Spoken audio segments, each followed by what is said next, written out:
Chapter 73 of the Count of Monte Cristo by Alexandre Dumas. Chapter 73 The Promise. It was, indeed, Maximilien Morrel who had passed a wretched existence since the previous day. With the instinct peculiar to lovers, he had anticipated after the return of Madame de Saint-Méran and the death of the Marquis that something would occur at Monsieur de Villefort's in connection with his attachment for Valentine.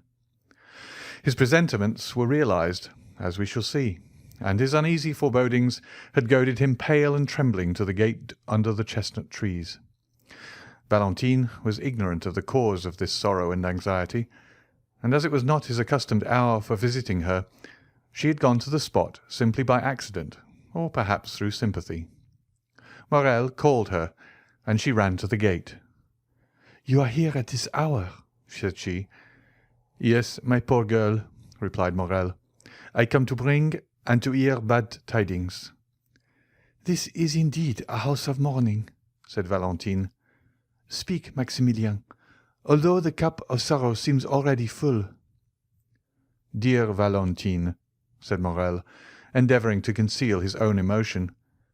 "Listen, I entreat you. What I am about to say is very serious. When are you to be married?" "I will tell you all," said Valentine. "From you I have nothing to conceal. This morning the subject was introduced, and my dear grandmother, on whom I have depended as my only support, not only declared herself favourable to it, but is so anxious for it that they only await the arrival of Monsieur d'Épinay, and the following day the contract will be signed." A deep sigh escaped the young man, who gazed long and mournfully at her he loved. "Alas," replied he, "it is dreadful thus to hear my condemnation from your own lips. The sentence is passed, and in a few hours will be executed. It must be so, and I will not endeavour to prevent it. But since you say nothing remains but for Monsieur d'Épinay to arrive, that the contract may be signed, and the following day you will be his. Tomorrow you will be engaged to Monsieur d'Épinay, for he came this morning to Paris." "Oh!" Valentine uttered a cry. "I was at the house of Monte Cristo an hour since," said Morrel. "We were speaking, he of the sorrow your family had experienced, and I of your grief, when a carriage rolled into the courtyard. Never till then had I placed any confidence in presentiments, but now I cannot help believing them. At the sound of that carriage I shuddered. Soon I heard steps on the staircase, which terrified me as much as the footsteps of the commander did Don Juan. The door at last opened. Albert de Morcerf entered first, and I began to hope my fears were vain, when after him another young man advanced, and the Count exclaimed, 'Ah, here is the Baron Franz d'Épinay.' I summoned all my strength and courage to my support. Perhaps I turned pale and trembled, but certainly I smiled, and 5 minutes after I left, without having heard one word that had passed." "Poor Maximilien," murmured Valentine. "Valentine, the time has arrived when you must answer me. And remember, my life depends on your answer. What do you intend doing?" Valentine held down her head. She was overwhelmed. "Listen," said Morrel. "It is not the first time you have contemplated our present position, which is a serious and urgent one. I do not think it is a moment to give way to useless sorrow.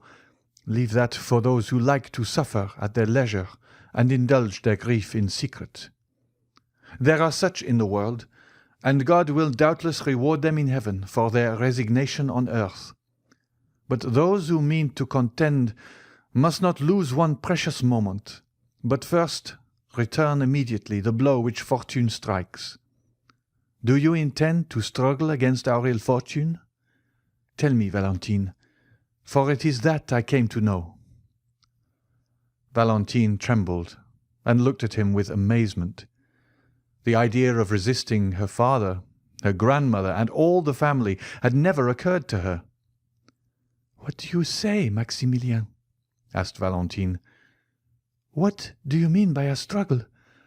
Oh, it would be sacrilege. What? I resist my father's order and my dying grandmother's wish? Impossible!" Morel started. "You are too noble not to understand me, and you understand me so well that you already yield, dear Maximilien. No, no, I shall need all my strength to struggle with myself and support my grief in secret, as you say. But to grieve my father, to disturb my grandfather's last moments, never." "You are right," said Morel calmly. "In what a tone you speak!" cried Valentine. "I speak as one who admires you, mademoiselle." "Mademoiselle?" cried Valentine. "Mademoiselle? Oh, selfish man! He sees me in despair and pretends he cannot understand me." "You mistake.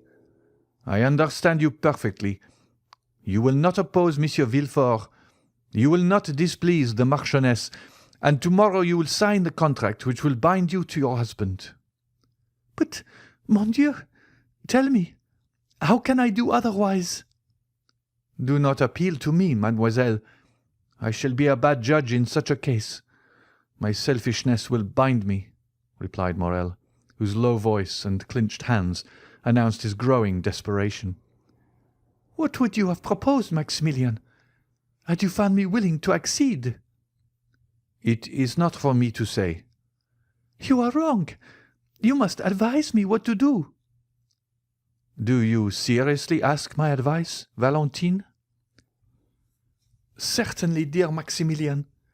For if it is good, I will follow it. You know my devotion to you." "Valentine," said Morel, pushing aside a loose plank, "give me your hand in token of forgiveness of my anger. My senses are confused, and during the last hour the most extravagant thoughts have passed through my brain. Oh, if you refuse my advice—" "What do you advise?" said Valentine, raising her eyes to heaven and sighing. "I am free," said Maximilien, "and rich enough to support you. I swear to make you my lawful wife before my lips even shall have approached your forehead." "You make me tremble," said the young girl. "Follow me," said Morel. "I will take you to my sister, who is worthy also to be yours. We will embark for Algiers, for England, for America, or, if you prefer it, retire to the country and only return to Paris when our friends have reconciled your family." Valentine shook her head. "I feared it, Maximilien," said she. "It is the counsel of a madman, and I should be more mad than you did I not stop you at once with the word impossible, impossible." "You will then submit to what fate decrees for you, without even attempting to contend with it?" said Morel sorrowfully. "Yes, if I die." "Well, Valentine," resumed Maximilien, "I can only say again that you are right. Truly it is I who am mad, and you prove to me that passion blinds the most well-meaning. I appreciate your calm reasoning. It is then understood that tomorrow you will be irrevocably promised to Monsieur Franz d'Épinay, not only by that theatrical formality invented to heighten the effect of a comedy called the signature of the contract, but your own will." "Again, you drive me to despair, Maximilien," said Valentine. "Again, you plunge the dagger into the wound. What would you do, tell me, if your sister listened to such a proposition?" "Mademoiselle," replied Morel with a bitter smile, "I am selfish. You have already said so. And as a selfish man I think not of what others would do in my situation, but of what I intend doing myself. I think only that I have known you not a whole year. From the day I first saw you, all my hopes of happiness have been in securing your affection. One day you acknowledged that you loved me, and since that day my hope of future happiness has rested on obtaining you, for to gain you would be life to me. Now I think no more. I say only that fortune has turned against me. I had thought to gain heaven, and now I have lost it. It is an everyday occurrence for a gambler to lose not only what he possesses, but also what he has not. Morrel pronounced these words with perfect calmness. Valentine looked at him a moment with her large, scrutinizing eyes, endeavouring not to let Morrel discover the grief which struggled in her heart. "But, in a word, what are you going to do?" asked she. "I am going to have the honour of taking my leave of you, mademoiselle, solemnly assuring you that I wish your life may be so calm, so happy, and so full occupied, that there may be no place for me, even in your memory." "Oh," murmured Valentine. "Adieu, Valentine, adieu," said Morrel, bowing. "Where are you going?" cried the young girl, extending a hand through the opening and seizing Maximilian by his coat, for she understood from her own agitated feelings that her lover's calmness could not be real. "Where are you going?" "I am going that I may not bring fresh trouble into your family, and to set an example which every honest and devoted man, situated as I am, may follow." "Before you leave me, tell me what you are going to do, Maximilian." The young man smiled sorrowfully. "Speak, speak," said Valentine. "I entreat you." "Has your resolution changed, Valentine?" "It cannot change, unhappy man.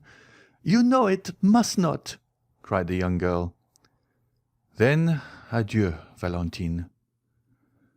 Valentine shook the gate with a strength of which she could not have been supposed to be possessed, as Morrel was going away, and passing both her hands through the opening, she clasped and wrung them.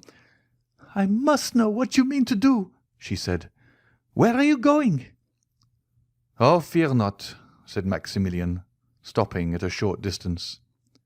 "I do not intend to render another man responsible for the rigorous fate reserved for me. Another might threaten to seek Monsieur Franz, to provoke him and to fight with him. Oh, that would be folly. What has Monsieur Franz to do with it? He saw me this morning for the first time, and has already forgotten he has seen me. He did not even know I existed when it was arranged by your two families that you should be united. I have no enmity against Monsieur Franz, and promise you the punishment shall not fall on him." "On whom, then?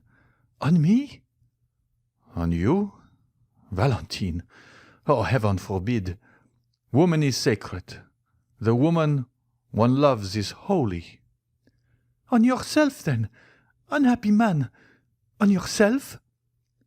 "I am the only guilty person, am I not?" said Maximilian. "Maximilian," said Valentine, "Maximilian, come back, I entreat you." He drew near with his sweet smile, and but for his paleness one might have thought him in his usual happy mood. "Listen, my dear, my adored Valentine," said he in his melodious and grave tone. "Those who, like us, have never had a thought for which we need blush before the world, such may read each other's hearts. I never was romantic, and am no melancholy hero. I imitate neither Manfred nor Antony, but without words, protestations, or vows, my life has entwined itself with yours. You leave me, and you are right in doing so. I repeat it, you are right, but in losing you, I lose my life. The moment you leave me, Valentine, I am alone in the world. My sister is happily married. Her husband is only my brother-in-law, that is, a man whom the ties of social life alone attach to me. No one then longer needs my useless life. This is what I shall do. I will wait until the very moment you are married, for I will not lose the shadow of one of those unexpected chances which are sometimes reserved for us since Monsieur France may, after all, die before that time. A thunderbolt may fall even on the altar as you approach. Nothing appears impossible to one condemned to die, and miracles appear quite reasonable when his escape from death is concerned. I will then wait until the last moment, and when my misery is certain, irremediable, hopeless, I will write a confidential letter to my brother-in-law, another to the prefect of police, to acquaint them with my intention. And at the corner of some wood, on the brink of some abyss, on the bank of some river, I will put an end to my existence, as certainly as I am the son of the most honest man who ever lived in France." Valentine trembled convulsively. She loosened her hold of the gate. Her arms fell by her side, and 2 large tears rolled down her cheeks. The young man stood before her, sorrowful and resolute. "Oh, for pity's sake," said she, "you will live, will you not?" "No, on my honour," said Maximilian, "but that will not affect you. You have done your duty, and your conscience will be at rest." Valentine fell on her knees and pressed her almost bursting heart. "Maximilian," said she, "Maximilian, my friend, my brother on earth, my true husband in heaven, I entreat you, do as I do. Live in suffering. Perhaps one day we may be united." "Adieu, Valentine," repeated Morrel. "My God!" said Valentine, raising both her hands to heaven with a sublime expression. "I have done my utmost to remain a submissive daughter. I have begged, entreated, implored. He has regarded neither my prayers, my entreaties, nor my tears. It is done!" cried she, willing away her tears and resuming her firmness. "I am resolved not to die of remorse, but rather of shame. Live, Maximilian, and I will be yours. Say when shall it be? Speak, command, I will obey." Morrel, who had already gone some few steps away, again returned, and, pale with joy, extended both hands towards Valentine through the opening. "Valentine," said he, "dear Valentine, you must not speak thus. Rather let me die. Why should I obtain you by violence, if our love is mutual? Is it from mere humanity you bid me live? I would rather die." "Truly," murmured Valentine. "who on this earth cares for me, if he does not? Who has consoled me in my sorrow but he?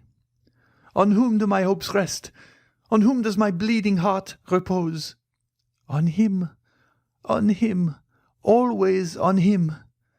Yes, you are right, Maximilian. I will follow you. I will leave the paternal home. I will give up all. Oh, ungrateful girl that I am!" cried Valentine, sobbing. "I would give up all, even my dear old grandfather, whom I had nearly forgotten." "No," said Maximilian, "you shall not leave him. Monsieur Noirtier has evinced, you say, a kind feeling towards me. Well, before you leave, tell him all. His consent would be your justification in God's sight. As soon as we are married, he shall come and live with us. Instead of 1 child, he shall have 2. You have told me how you talk to him and how he answers you. I shall very soon learn that language by signs. Valentine, I promise you solemnly that instead of despair, it is happiness that awaits us." "Oh, see, Maximilian, see the power you have over me. You almost make me believe you, and yet what you tell me is madness, for my father will curse me. He is inflexible, he will never pardon me. Now listen to me, Maximilian. If by artifice, by entreaty, by accident, in short, if by any means I can delay this marriage, will you wait?" "Yes, I promise you." as faithfully as you have promised me that this horrible marriage shall not take place, and that if you are dragged before a magistrate or a priest, you will refuse." "I promise you, by all that is most sacred to me in the world, namely, by my mother." "We will wait, then," said Morel. "Yes, we will wait," replied Valentine, who revived at these words. "There are so many things which may save unhappy beings such as we are." "I rely on you, Valentine," said Morel. "All you do will be well done. Only if they disregard your prayers. If your father and Madame de Saint-Méran insist that Monsieur de d'Épinay should be called tomorrow to sign the contract—" "Then you have my promise, Maximilian." "Instead of signing?" "I will go to you, and we will fly. But from this moment until then, let us not tempt Providence. Let us not see each other. It is a miracle, it is a providence that we have not been discovered. If we were surprised, if it were known that we met thus, we should have no further resource." "You are right, Valentine. But how shall I ascertain?" "From the notary, Monsieur Deschamps." "I know him." "And for myself, I will write to you. Depend on me. I dread this marriage, Maximilian, as much as you." "Thank you, my adored Valentine. Thank you. That is enough. When once I know the hour, I will hasten to this spot. You can easily get over this fence with my assistance. A carriage will await us at the gate, in which you will accompany me to my sister's. There, living, retired, or mingling in society, as you wish, we shall be enabled to use our power to resist oppression and not suffer ourselves to be put to death like sheep, which only defend themselves by sighs." "Yes," said Valentine. "I will now acknowledge you are right, Maximilian. And now are you satisfied with your betrothal?" said the young girl sorrowfully. "My adored Valentine, words cannot express one half of my satisfaction." Valentine had approached, or rather had placed her lips so near the fence that they nearly touched those of Morel, which were pressed against the other side of the cold and inexorable barrier. "Adieu, until we meet again," said Valentine, tearing herself away. "I shall hear from you?" "Yes." "Thanks, thanks, dear love. Adieu." The sound of a kiss was heard, and Valentine fled through the avenue. Morel listened to catch the last sound of her dress brushing the branches, and of her footstep on the gravel, then raised his eyes with an ineffable smile of thankfulness to heaven for being permitted to be thus loved, and then also disappeared. The young man returned home and waited all the evening and all the next day without getting any message. It was only on the following day, at about 10 o'clock in the morning, as he was starting to call on Monsieur Deschamps, the notary, that he received from the postman a small billet, which he knew to be from Valentine, although he had not before seen her writing. It was to this effect: "Tears, entreaties, prayers have availed me nothing. Yesterday, for 2 hours, I was at the church of Saint-Philippe du Roule, and for 2 hours I prayed most fervently. Heaven is as inflexible as man, and the signature of the contract is fixed for this evening at 9 o'clock. I have but one promise and but one heart to give. That promise is pledged to you. That heart is also yours. This evening, then, at 9:15, at the gate. Your betrothed, Valentine de Villefort. P.S. My poor grandmother gets worse and worse. Yesterday her fever amounted to delirium. Today her delirium is almost madness. You'll be very kind to me, will you not, Morel, to make me forget my sorrow in leaving her thus? I think 'tis kept a secret from Grandpapa Noirtier that the contract is to be signed this evening." Morel went also to the notary, who confirmed the news that the contract was to be signed that evening. Then he went to call on Monte Cristo, and heard still more.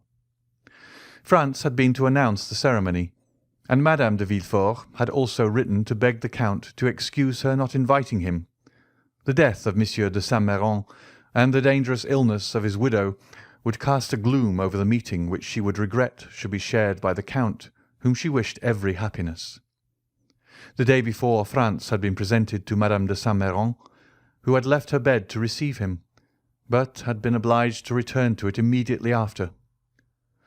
It is easy to suppose that Morrel's agitation would not escape the Count's penetrating eye. Monte Cristo was more affectionate than ever. Indeed, his manner was so kind that several times Morrel was on the point of telling him all. But he recalled the promise he had made to Valentine, and kept his secret. The young man read Valentine's letter 20 times in the course of the day. It was her first, and on what an occasion! Each time he read it, he renewed his vow to make her happy.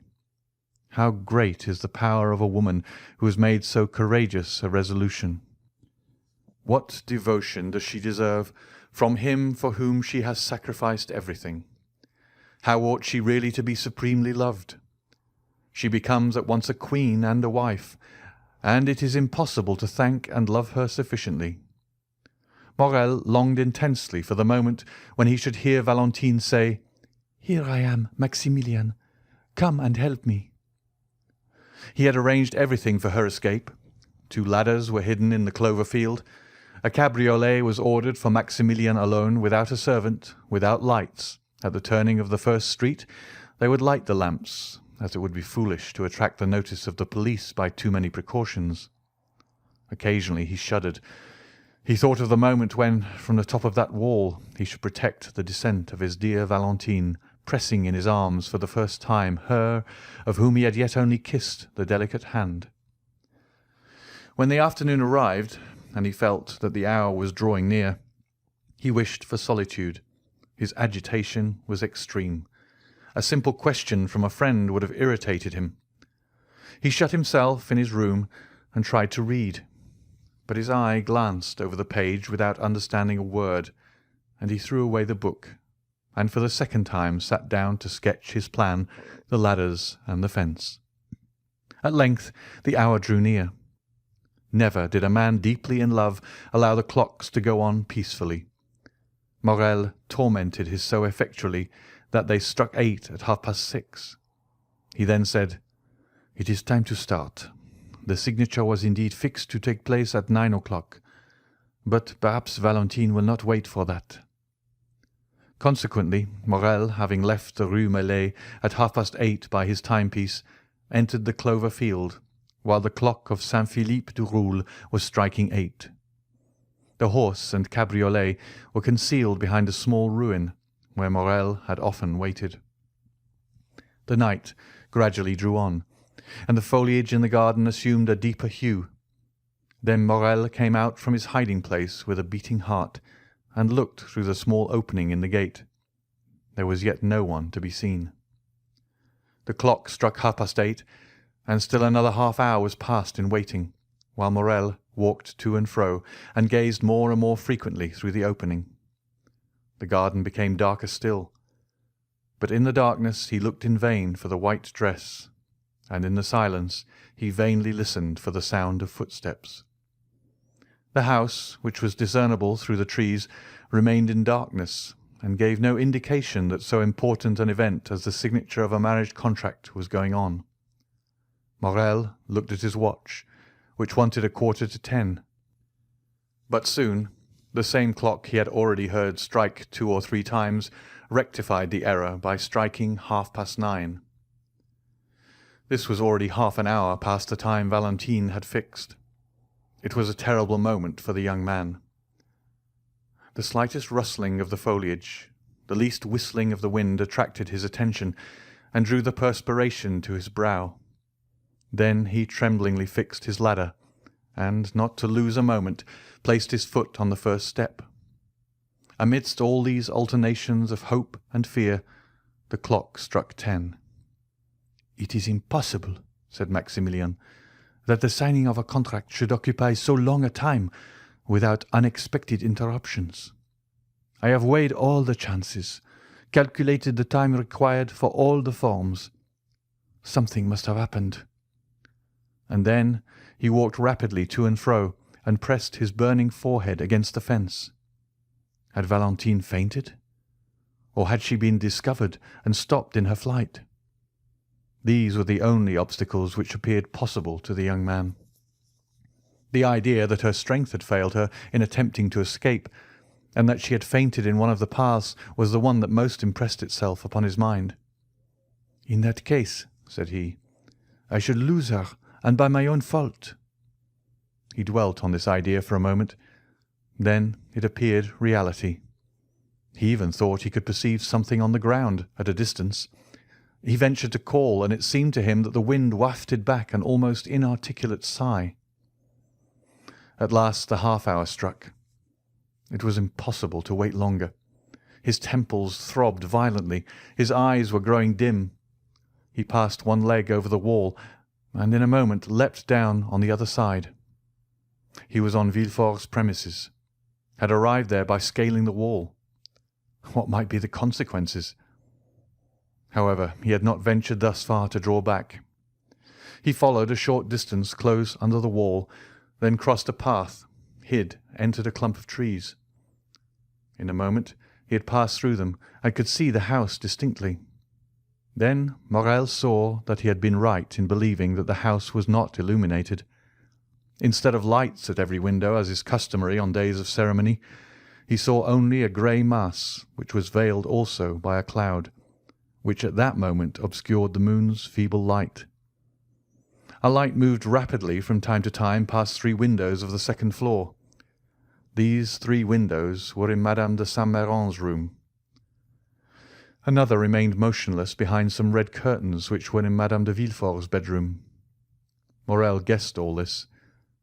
So many times, in order to follow Valentine in thought at every hour in the day, had he made her describe the whole house, that without having seen it, he knew it all. This darkness and silence alarmed Morel still more than Valentine's absence had done. Almost mad with grief, and determined to venture everything in order to see Valentine once more, and be certain of the misfortune he feared, Morel gained the edge of the clump of trees, and was going to pass as quickly as possible through the flower garden, when the sound of a voice, still at some distance, but which was borne upon the wind, reached him. At this sound, as he was already partially exposed to view, he stepped back and concealed himself completely, remaining perfectly motionless. He had formed his resolution. If it was Valentine alone, he would speak as she passed. If she was accompanied, and he could not speak, still he should see her and know that she was safe. If they were strangers, he would listen to their conversation, and might understand something of this hitherto incomprehensible mystery. The moon had just then escaped from behind the cloud which had concealed it, and Morel saw Villefort come out upon the steps, followed by a gentleman in black. They descended and advanced towards the clump of trees, and Morel soon recognized the other gentleman as Dr. d'Avrigny. The young man, seeing them approach, drew back mechanically until he found himself stopped by a sycamore tree in the centre of the clump. There he was compelled to remain. Soon the 2 gentlemen stopped also.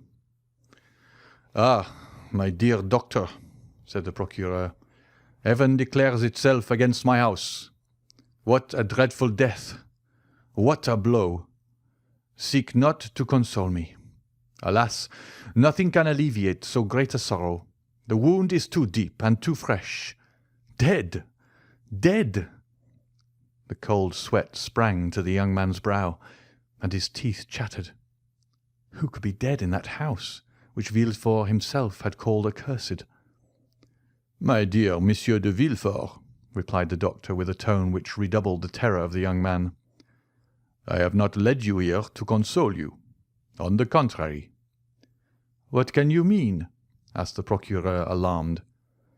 "I mean that behind the misfortune which has just happened to you, there is another, perhaps still greater." "Can it be possible?" murmured Villefort, clasping his hands. "What are you going to tell me?" "Are we quite alone, my friend?" "Yes, quite. But why all these precautions?" "Because I have a terrible secret to communicate to you," said the doctor. "Let us sit down." Villefort fell rather than seated himself. The doctor stood before him with one hand placed on his shoulder. Morel, horrified, supported his head with one hand, and with the other pressed his heart lest its beating should be heard. "Dead, dead," repeated he within himself, and he felt as if he were also dying. "Speak, doctor, I am listening," said Villefort. "Strike. I am prepared for everything." "Madame de Saint-Méran was doubtless advancing in years, but she enjoyed excellent health." Morel began again to breathe freely, which he had not done during the last 10 minutes. "Grief has consumed her," said Villefort. "Yes, grief, doctor. After living 40 years with the Marquis—" "It is not grief, my dear Villefort," said the doctor. "Grief may kill, although it rarely does, and never in a day, never in an hour, never in 10 minutes." Villefort answered nothing. He simply raised his head, which had been cast down before, and looked at the doctor with amazement. "Were you present during the last struggle?" asked Monsieur de D'avrigny. "I was," replied the procureur. "You begged me not to leave. Did you notice the symptoms of the disease to which Madame de Saint-Méran has fallen a victim?" "I did. Madame de Saint-Méran had 3 successive attacks, at intervals of some minutes, each one more serious than the former. When you arrived, Madame de Saint-Méran had already been panting for breath some minutes. She then had a fit, which I took to be simply a nervous attack, and it was only when I saw her raise herself in the bed, and her limbs and neck appeared stiffened, that I became really alarmed. Then I understood from your countenance there was more to fear than I had thought. This crisis past, I endeavoured to catch your eye, but could not. You held her hand, you were feeling her pulse, and the second fit came on before you had turned towards me. This was more terrible than the first. The same nervous movements were repeated, and the mouth contracted and turned purple." "And at the third, she expired." "At the end of the first attack, I discovered symptoms of tetanus. You confirm my opinion." "Yes, before others," replied the doctor. "But now we are alone." "What are you going to say? Oh, spare me!" "That the symptoms of tetanus and poisoning by vegetable substances are the same." Monsieur de Villefort started from his seat, then in a moment fell down again silent and motionless. Morel knew not if he were dreaming or awake. "Listen," said the doctor. "I know the full importance of the statement I have just made, and the disposition of the man to whom I have made it." "Do you speak to me as a magistrate or as a friend?" asked Villefort. "As a friend, and only as a friend at this moment. The similarity in the symptoms of tetanus and poisoning by vegetable substances is so great that were I obliged to affirm by oath what I have now stated, I should hesitate. I therefore repeat to you, I speak not to a magistrate, but to a friend. And to that friend I say, during the 3/4 of an hour that the struggle continued, I watched the convulsions and the death of Madame de Saint-Méran, and am thoroughly convinced that not only did her death proceed from poison, but I could also specify the poison." "Can it be possible?" "The symptoms are marked. Do you see? Sleep, broken by nervous spasms. Excitation of the brain, torpor of the nerve centres. Madame de Saint-Méran succumbed to a powerful dose of brucine or of strychnine, which by some mistake, perhaps, has been given to her." Villefort seized the doctor's hand. "Oh, it is impossible," said he. I must be dreaming. It is frightful to hear such things from such a man as you. Tell me, I entreat you, my dear doctor, that you may be deceived." "Doubtless I may, but—" "But?" "But I do not think so." "Have pity on me, doctor. So many dreadful things have happened to me lately that I am on the verge of a madness." "Has anyone besides me seen Madame de Saint-Méran?" "No." "Has anything been sent for from a chemist that I have not examined?" "Nothing." "Had Madame de Saint-Méran any enemies?" "Not to my knowledge." "Would her death affect anyone's interest?" "It could not indeed. My daughter is her only heiress, Valentine alone.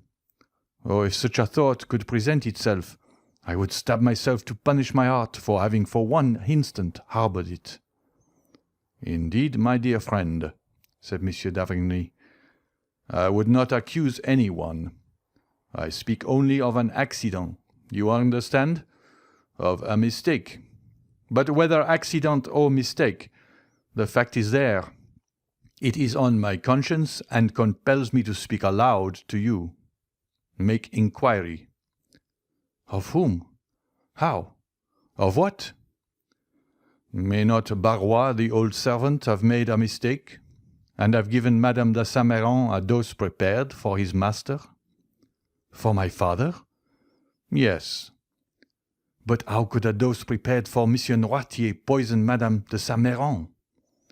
"Nothing is more simple. You know poisons become remedies in certain diseases of which paralysis is one. For instance, having tried every other remedy to restore movement and speech to Monsieur Noirtier, I resolved to try one last means, and for 3 months I have been giving him brucine, so that in the last dose I ordered for him there were 6 grains. This quantity, which is perfectly safe to administer to the paralyzed frame of Monsieur Noirtier, which has become gradually accustomed to it, would be sufficient to kill another person."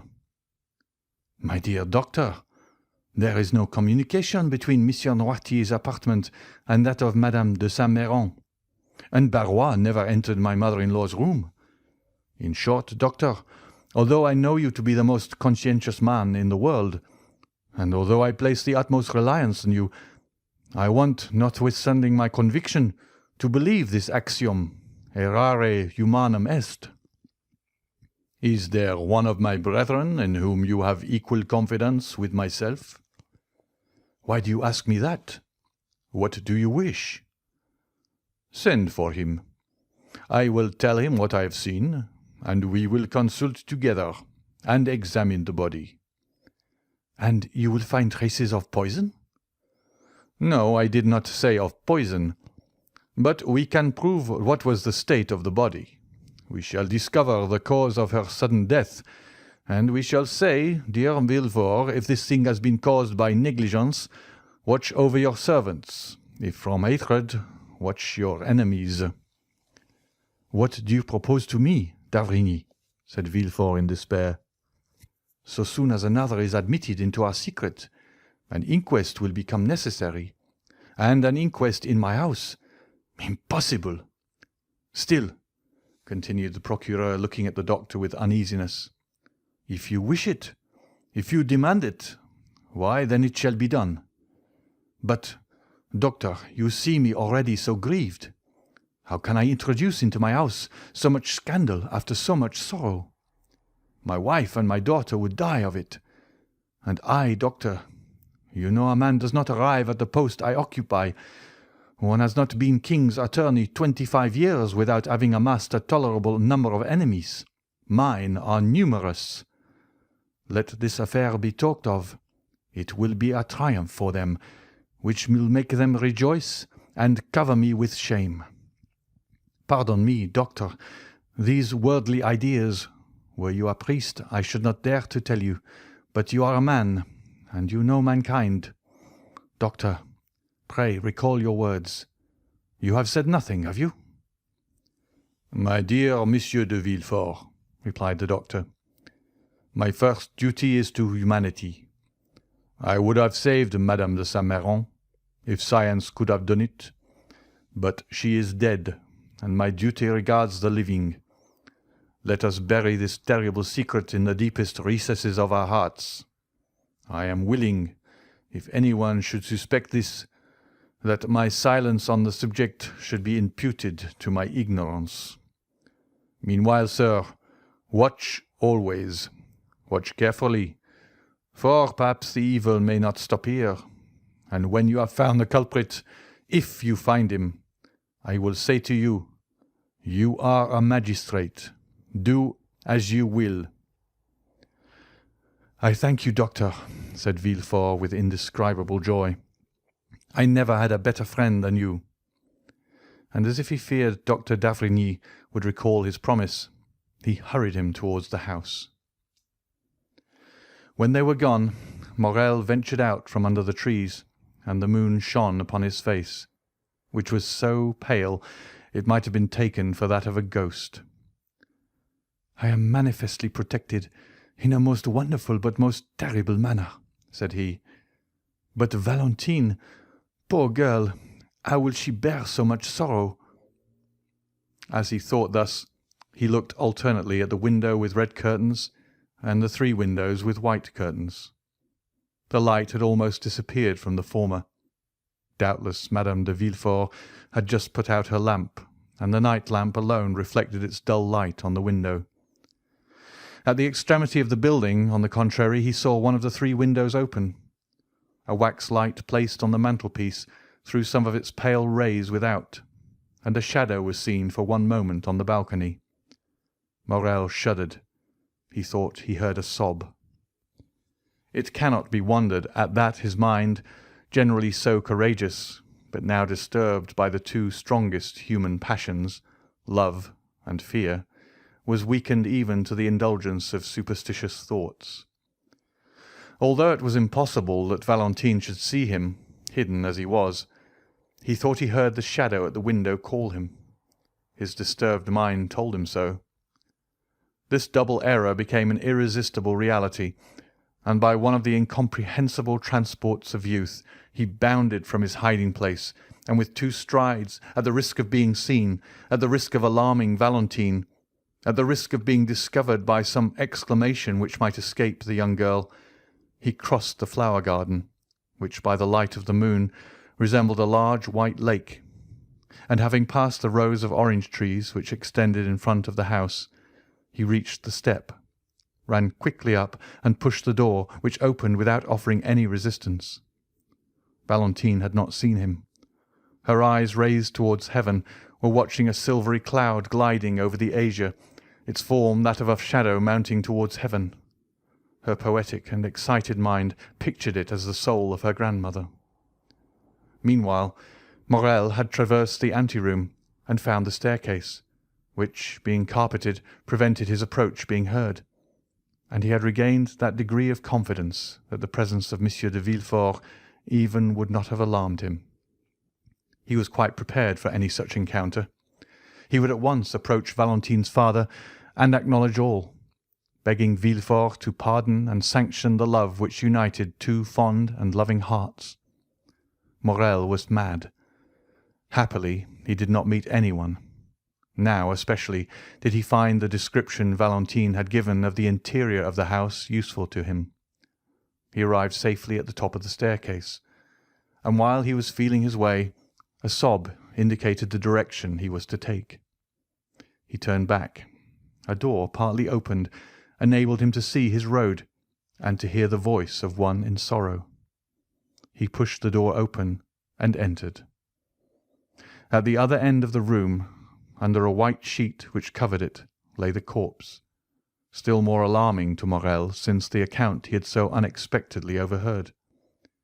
By its side, on her knees, and with her head buried in the cushion of an easy-chair, was Valentine, trembling and sobbing, her hands extended above her head, clasped and stiff. She had turned from the window, which remained open, and was praying in accents that would have affected the most unfeeling. Her words were rapid, incoherent, unintelligible, for the burning weight of grief almost stopped her utterance. The moon, shining through the open blinds, made the lamp appear to burn paler, and cast a sepulchral hue over the whole scene. Morel could not resist this. He was not exemplary for piety. He was not easily impressed. But Valentine, suffering, weeping, wringing her hands before him, was more than he could bear in silence.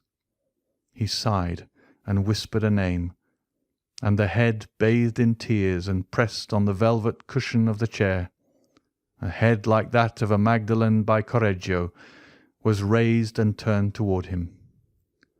Valentine perceived him without betraying the least surprise. A heart overwhelmed with one great grief is insensible to minor emotions. Morel held out his hand to her. Valentine, as her only apology for not having met him, pointed to the corpse under the sheet, and began to sob again. Neither dared for some time to speak in that room.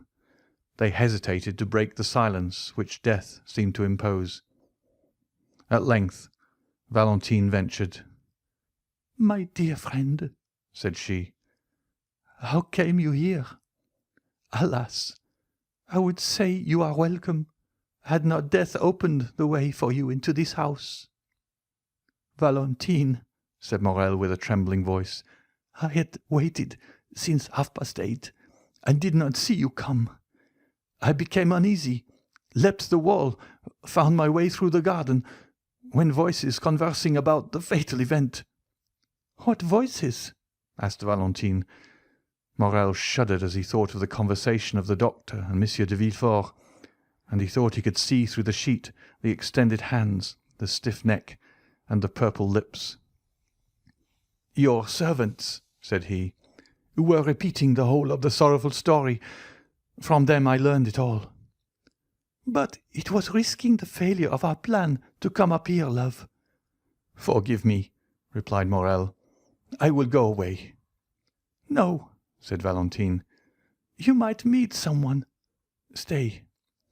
"But if anyone should come here?" The young girl shook her head. "No one will come," said she. "Do not fear. There is our safeguard," pointing to the bed. "But what has become of Monsieur d'Épinay?" replied Morel. "Monsieur Franz arrived to sign the contract, just as my dear grandmother was dying." "Alas," said Morel with a feeling of selfish joy, for he thought this death would cause the wedding to be postponed indefinitely. "But what redoubles my sorrow," continued the young girl, as if this feeling was to receive its immediate punishment, "is that the poor old lady on her deathbed requested that the marriage might take place as soon as possible. She also, thinking to protect me, was acting against me." "Hark!" said Morel. They both listened. Steps were distinctly heard in the corridor and on the stairs. "It is my father, who has just left his study." "To accompany the doctor to the door?" added Morel. "How did you know it is the doctor?" asked Valentine, astonished. "I imagined it must be," said Morel. Valentine looked at the young man. They heard the street door close. Then Monsieur de Villefort locked the garden door and returned upstairs. He stopped a moment in the anteroom, as if hesitating whether to turn to his own apartment or into Madame de Saint-Méran's. Morel concealed himself behind a door. Valentine remained motionless, grief seeming to deprive her of all fear. Monsieur de Villefort passed on to his own room. "Now," said Valentine, "you can neither go out by the front door nor by the garden." Morel looked at her with astonishment. "There is but one way left that is safe," she said. "It is through my grandfather's room." She rose. "Come," she added. "Where?" asked Maximilian. "To my grandfather's room." "I? In Monsieur Noirtier's apartment?" "Yes." "Can you mean it, Valentine?"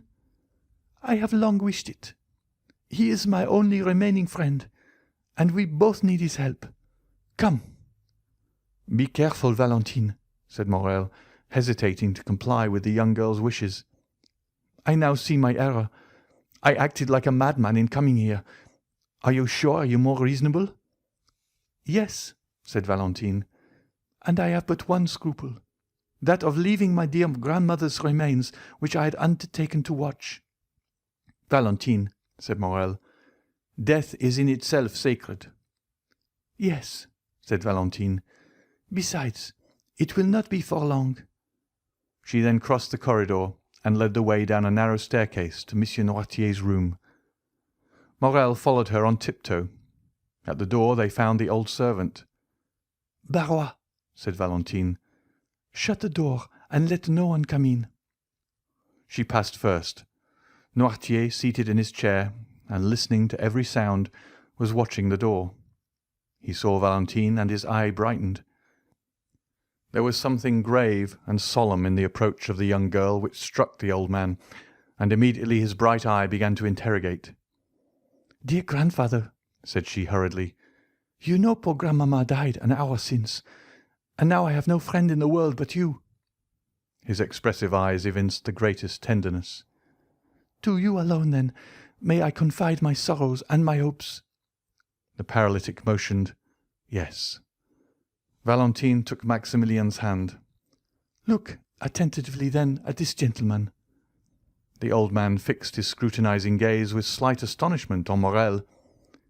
"It is Monsieur Maximilien Morrel," said she, "the son of that good merchant of Marseille, whom you doubtless recollect."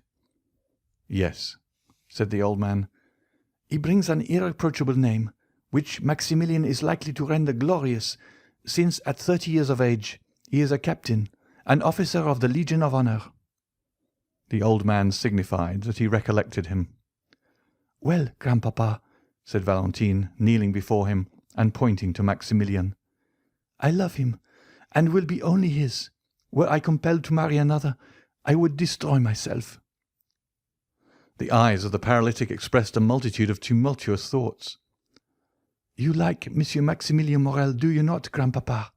asked Valentine. "Yes." "And you will protect us, who are your children, against the will of my father?" Noirtier cast an intelligent glance at Morrel as if to say, "Perhaps I may." Maximilian understood him. "Mademoiselle," said he, "you have a sacred duty to fulfill in your deceased grandmother's room. Will you allow me the honor of a few minutes' conversation with Monsieur Noirtier?" "That is it," said the old man's eye. Then he looked anxiously at Valentine. "Do you fear he will not understand?" "Yes." "Oh, we have so often spoken of you, that he knows exactly how I talk to you." Then turning to Maximilian with an adorable smile, although shaded by sorrow, "He knows everything I know," said she. Valentine arose, placed a chair for Morrel, requested Barrois not to admit anyone, and having tenderly embraced her grandfather and sorrowfully taken leave of Morrel, she went away. To prove to Noirtier that he was in Valentine's confidence and knew all their secrets, Morrel took the dictionary, a pen, and some paper, and placed them all on a table where there was a light. "But first," said Morrel, "allow me, sir, to tell you who I am, how much I love Mademoiselle Valentine, and what are my designs respecting her." Noirtier made a sign that he would listen. It was an imposing sight to witness this old man, apparently a mere useless burden, becoming the sole protector, support, and adviser of the lovers who were both young, beautiful, and strong. His remarkably noble and austere expression struck Morrel, who began his story with trembling. He related the manner in which he had become acquainted with Valentine, and how he had loved her, and that Valentine, in her solitude and her misfortune, had accepted the offer of his devotion. He told him his birth, his position, his fortune, and more than once, when he consulted the look of the paralytic, that look answered, "That is good. Proceed."